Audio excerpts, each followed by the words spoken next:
Let's do it. This is the SEC Insider Hit. And it's presented by Blue Cross Blue Shield of Mississippi. It's good to be blue.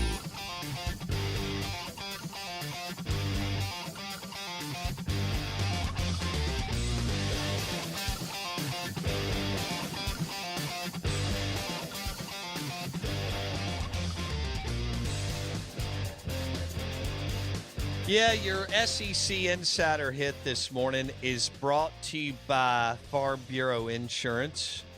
Bundle your car and home and save with your local Farm Bureau Insurance agent. And go local and go with the home team, as Jake Mangum likes to tell us. Farm Bureau Insurance call-in line 601-707-3750. I've got to give D-Bitch some credit. We took a call at 8:15 today, and I was talking about Shedeur Sanders, the unbelievable quarterback at Jackson State, and his dad, Deion Coach Prime Sanders, and the fact that they dismantled FAMU on national TV on Sunday. And I watched a chunk of that game at Spring Street Cigars in Starkville, super cool new cigar shop where they have 2 smoking lounges. It's really, really nice. And Jackson State dominated from start to finish and just did whatever they wanted. Once Deion is offered a job, he gone. But enjoy it if it's this year, enjoy it. If it's this year or next, enjoy it. I love fans that get emotion. D. Mitch was great. I mean, he had a good call. He said, look, he's here for this reason, and this reason. And I don't doubt any of that. But if he'd have been offered the TCU job, he wouldn't be at Jackson State right now. And if and when other jobs open, we'll just see if he's offered. If offered, and it's in that Power 5 range or high in G5, maybe. Although I'd have to figure that out. Now that we've got all these G5s leaving the G5 to go to the Power 5. Is there high in G5? That would be my question at this point. So if you take out Central Florida Houston and Cincinnati and Houston. And isn't App State even moving now? I guess they're going I up. didn't know that. Not to FB. I guess they're not going P5, but they're going up in G. So they're even. So I guess App State's now the new UCF or Cincinnati. Okay. Because they've stepped up in G5 now. So I think that's got to be your only one left. There's not another brand. Lafayette has shown the ability, because they got money for the G5, to win big. Although I don't know what's going on down there, so I'd have to check out. Like post-Hudspeth, I haven't really kept up. But that's a good Blake. Well, Memphis. I mean, Memphis is capable of winning and winning big. Mike Norvell did it. Yeah, and so did Fuente before he went to Virginia Tech, and so did So they have a track record of coaches going through there and going and getting Virginia Tech and Florida State type jobs. You can poo-poo that all you want, but that doesn't happen at G5 jobs all the time. Yeah. So Memphis has a track record of Fuente winning his way to Virginia Tech and Norvell winning his way to Florida State. But I just don't know what's going to come open. With Norvell winning this weekend, right now, I mean, it's all touch and go. He's looking good. And then with Auburn, Blake, they start off with 2 patsies. I shouldn't say it like that. I mean, it's whatever, Mercer and San Jose State. So they'll be 2-0. We'll see what happens with Penn State. Although Penn State didn't look that awesome against Purdue. So Auburn's got more than a good chance to win that game. All right. So Mississippi State took care of business on Saturday night. Will Rogers looked, poised and composed, and they took care of business even with a 2-hour lightning delay. We want to welcome in Steve Robertson, 247 Sports, Gene's page. He joins us on the Yuengling Lager guest line. And Steve, I don't think it could have, other than the weather delay, I don't think it could have gone any better for Mississippi State in their home opener against Memphis. Yeah, I thought it was a pretty efficient night. I mean, they came out with a sense of urgency, and you go down, you score on the opening drive, and that was a real struggle for them last year. In fact, first quarter scoring was an issue most of the year. I mean, with the exception, I guess, the Tennessee State game, and it felt like State was chasing the game all year. And they go out and very methodically go down the field and score. And even after the rain delay, they come right back out and finish that drive. The next thing you know, it's 14-0. And it really felt like State was going to run away with that game. And before anybody could get comfortable, it was 35-3. Yeah. When you look at you talked about Caleb Ducking. Somebody we didn't hit on as much, I thought, in August was Ra. I know I asked you, about the wide receivers, and you would go here and there. Did he not have a good camp? Because, he looks like one of the more polished wide receivers, and Ra Thomas had a good day on Saturday. He did have a good camp. There were some times I think he was a little bit inconsistent. Even Mike Leach came out one of the first practices, and Ra had a decent day, and he was asked about Ra. How did he do? He said, I thought he was average, And the next day, Ra comes out there and does his best version of Jerry Rice to kind of show Coach he's not average. But sometimes you have to coach those guys, and I think Steve Spurrier has done a great job with that. When you look at Ra Thomas too, back-to-back years, he catches the first reception of the year, which says a lot about where he is in his pecking order. That this is a guy that can make plays for you. And that touchdown that he scored to open the game, it's an inside slant. He absorbs the contact, kicks it out, wins the foot race to the end zone. I don't know that State's had a lot of that in the last several years. Those guys that could really make teams pay when they miss a tackle in the open field. And, Ra-Ra's a guy that, should have a big year. It's one of those things you begin to look at, too, and you begin to think about that X receiver position. You've got Justin Robinson out there. You've got Tulu out there. And I thought Tulu played well, but I think Ra is a little bit bigger and physical guy right now. And so there's a place for all these guys. But, Ra, and his name is actually Rodarius Thomas, but Ra is what everybody's kind of adopted, and that's a cool thing to say these days. But, I think he's a guy, I don't know, you can build your offense around, but he's certainly a key component to things. All right, let's go to Caleb Ducking. This is a guy that you talked about that Spurrier Jr. and the others felt like he needed to get rolling, because we've heard this from Mississippi State at times over the years, and then the guy it just doesn't happen.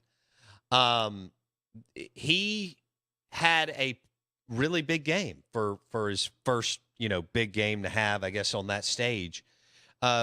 What did you think? Were you super impressed? You think this is a guy that can build on this and really become maybe their biggest threat at wide receiver this year? I think he could be because he simply has the physical skills. And you saw on that little scramble and toss play when, Will kind of faded to his left and just kind of threw it up for grabs there. But, yeah, he was throwing to Ducking, and Ducking skies above everybody, makes the big catch. And next thing you know, they're in the red zone, and he's such a weapon in the red zone because of his length and catch radius that, Memphis just had to grab and hold him over and over and over again. How many penalties that he caused?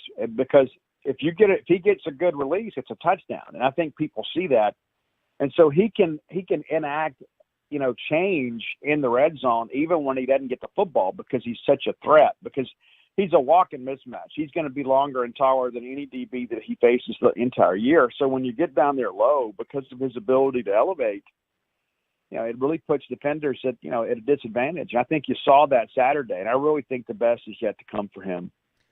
What about running the football? It's like 30 rushes. I'm not ready to say that Leach is going to commit to this week in, week out. And I know they got a lot of reps, Steve, because they were moving the chains and just doing what they were working that Memphis defense. So every week they're not going to have that many opportunities to maybe throw it and run it. But what was your takeaway on how many times they ran the football on Saturday night? Yeah, they ran it 34 times. And I think some of that, too, is twofold, really. Early on, you want to kind of take what they're giving you, and you've got, three very capable running backs are expected to see a lot of time. And so you just want to get the ball in their hands. And when you're eating up 4 or 5 yards to carry early in the ball game, you're going to run them out of that drop 8 type thing. And I think that's where maybe State has left some low hanging fruit. But later in that ball game, we're just trying to get the game over. And so when you've got that big, elongated ball game, because of the rain delay, and you've got, a 4-score lead, let's just get this thing over. And so I think it's a byproduct of both establishing the run because that's what the defense allows, and then later just trying to put the game away. And I thought all those guys ran hard, and I think what you're seeing with Dylan Johnson and Woody Marks is just, the next step in their development. But I think you're right, though. You're not going to see 34 rushes a game, but I do think you're going to see State running a lot more than they did last year. All right. With Simeon Price, he had a nice catch out of the backfield. He looks the part. He's the third running back. But what do you think is realistic? Because Marks and Dylan Johnson have been playing since they were true freshmen, and they're now juniors. I mean, what is he only going to get 1 to 3 touches a game? What do you see from Simeon Price? No, I think you see him get a little bit more. I mean, I don't think you take away from what Woody and BJ do because those guys have been there for a couple of years, so they understand the pass protection aspect of it.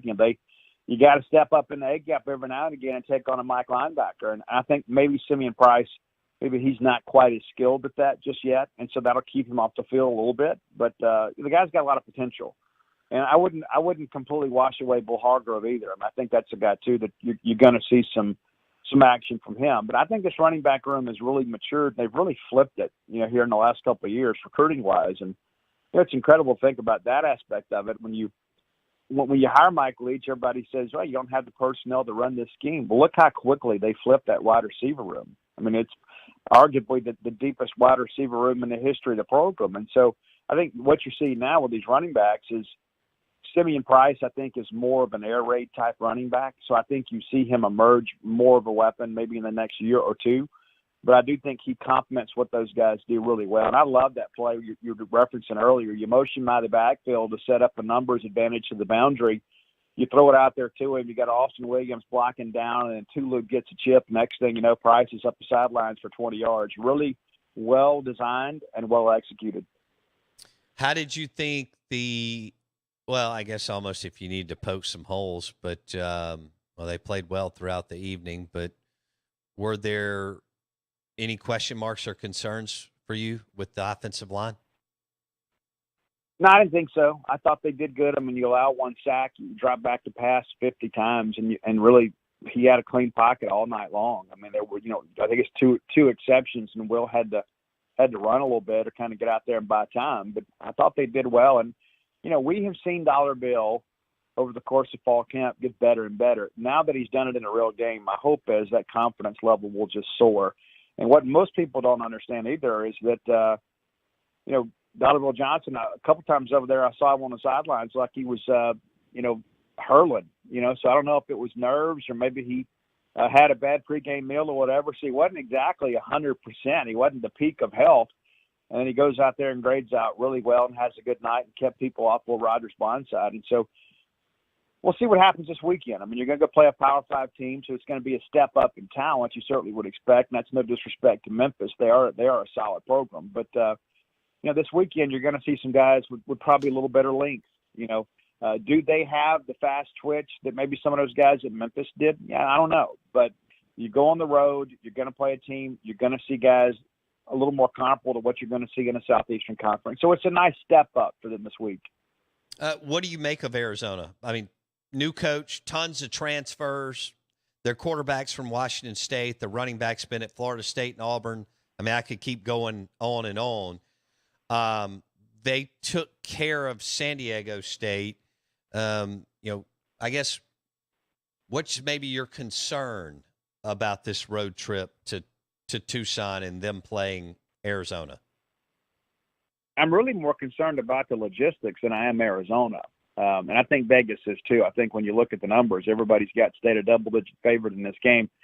And that and 50 cents will get you a cup of coffee at the Delo truck stop, right? I mean, it's like until you go play the game, you don't really know. But, yeah, I asked Leach about that yesterday. How do you schedule that out? It's like, do you wake the guys up at normal wake-up time, and then they've got all day to sit and think about the game? And, Leach made it sound like, what, we'll go to a late movie Friday night. We'll keep the guys up, let them sleep a little later on Saturday, and then we'll begin our regular schedule. But I think this Arizona team, it's really the unknown, Bo. It's like, now Leach obviously knows the quarterback because he recruited him and Sure. signed into or committed him to Washington State. So they'll have a good idea about that. But, there's just a lot of moving parts to this. And there were with Memphis last week. And I think it's just really you can't worry so much about who they are and what they do. You got to go do what you do. And I think that's maybe 3 years into this thing, that's probably the most important lesson is you just work on running your identity and running the place to the highest level of proficiency you possibly can. And I like State in the ball game. I don't know that I like it as what some people have at 14.5 points. I don't like it that much, but I think State goes out there and wins the game. And I think, again, you got to go out and get the good start. And if you can get the good start and kind of get those guys on the ropes a little bit, because that's a roster that's used to losing. They had a horrible year last year. And, they beat San Diego State. San Diego State was a great team last year. San Diego State lost everybody from a season ago. So I don't know if there's really a good measuring stick at this point about Arizona, but, we're going to line up and go play. Matter of fact, I'll be leaving tomorrow heading out there. Nice. Steve Robertson, the Boneyard Podcast, 247 Sports, Gene's page on the Yuengling Lager guest line, MSU at Arizona this weekend. That's a 10 o'clock kick here, an 8 o'clock kick out there. On defense, what did you like on Saturday night? Well, I like Jed Johnson an awful lot. He had 13 tackles out there, and it seemed that he was probably half a step away from getting about a dozen more. He was always around the football. His coaches say he plays well behind his eyes. He's not the most athletic guy, and that's not to say that he's not athletic. I mean, he's not Bernard McKinney, but he is a guy that diagnoses plays well. He's where he needs to be. It seems like every time State needed a big tackle in space, it was Jed Johnson out there making some things happen.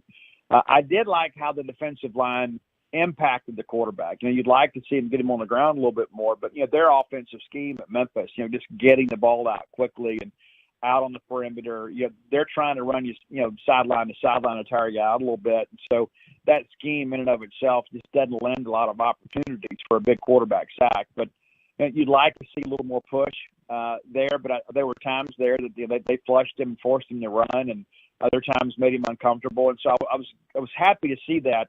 Can they take the next step this week with that and maybe put together, a 3 or 4 sack type ball game? But, it's not always about getting a guy on the ground. It's about influencing the passer. I thought State did a good job forcing some early throws, getting some incompletions, getting some ball placement that maybe wasn't ideal. And I thought the corners held up really well. Safety play I thought was pretty good. There were times that they didn't fit a gap. And you go back and look at the long touchdown run for 50 yards, that's a guy in the secondary not fitting the gap. And then, you had a couple of big plays late in the ball game, and some of those were with second teamers in there. But, you go out and you allocate all this, scholarship slots for secondary players, and you need those guys to step up and play. And Jackie Matthews didn't play much, if at all, in the second half. So you get him back this week. I think that helps a lot. And is he okay, injury-wise? Yeah, at this point, and again, with Mike Leach, Mike Leach could be hurt and you'd never know it. He's one of those kind of people that talk about it. But yeah, so, based on what we've heard, and we've worked our sources as best we can, there doesn't, outside of that Jaden Crumedy thing, there doesn't appear to be a lot of serious injuries from the ball game. John Lewis's availability is still something that's in question, but I don't think there's anybody that played last week that won't play this week. All right, we'll leave it there. Have a good trip to Tucson. Steve Robertson on the Out of Bounds Show. Thanks, Steve. 247 Sports, Gene's page, the Boneyard Podcast. He joined us on the Yuengling Lager guest line. So there we go. I feel like we recapped week 1. Now, I could have gotten more into Florida and Utah. We'll see what happens with South Carolina at Arkansas. Oh. Boy, I feel really good about the Razorbacks. They're, that it's in Fayetteville. It's 8.5. It could have already moved just since I looked at it an hour ago. But the bottom line is Arkansas's coordinators are so much better. Talent's probably even, although, I don't know. I think Pittman and crew they've had a jump start on Beamer. And Shane and them didn't really sign as good a class as I thought they would last year. So South Carolina usually is right there around. I tell you who mirrors each other in recruiting: South Carolina and Ole Miss. They're kind of composite. South Carolina is usually about 18. They may not be now, but they were for the better part of 15, 17 years. And Ole Miss has been a composite number 20 recruiter. But South Carolina at Arkansas could be a good game. And then Kentucky at Florida could be a good game. Florida's could be a tough week. Everybody will be telling them how awesome they are. Mm-hmm. And because they beat Utah and Utah was getting love. If you listened to the show last week, that was an eye roll for me, kind of like NC State. We do this every year. We kind of pick out some darling. You don't ever really get them in the SEC because there's not enough oxygen in the room after Bama and Georgia and LSU and whoever. So you don't really get that love from a MSU, Ole Miss, Arkansas, South Carolina type program. Yeah. But they can do that in the other leagues because they're not as top heavy. And so we heard about NC State and Utah. That's probably over. East Carolina gave NC State all they wanted, and Utah lost to a Florida team that was in massive transition. So Ohio State did not look the part, but they played a good team. So before I go nuts, they played a better team than Georgia played. I know Georgia played Oregon, and obviously both those teams played a better team than Alabama played because Alabama played Utah State, which is what a waste of time. Huh. I mean, if you're Alabama, why do you open up with Utah State? It makes no sense to me. Looking ahead to this weekend, Pearl River Resort and the PRR Sports app, Arkansas -9.5 as a home favorite over South Carolina, and Florida -5 over the Kentucky Wildcats.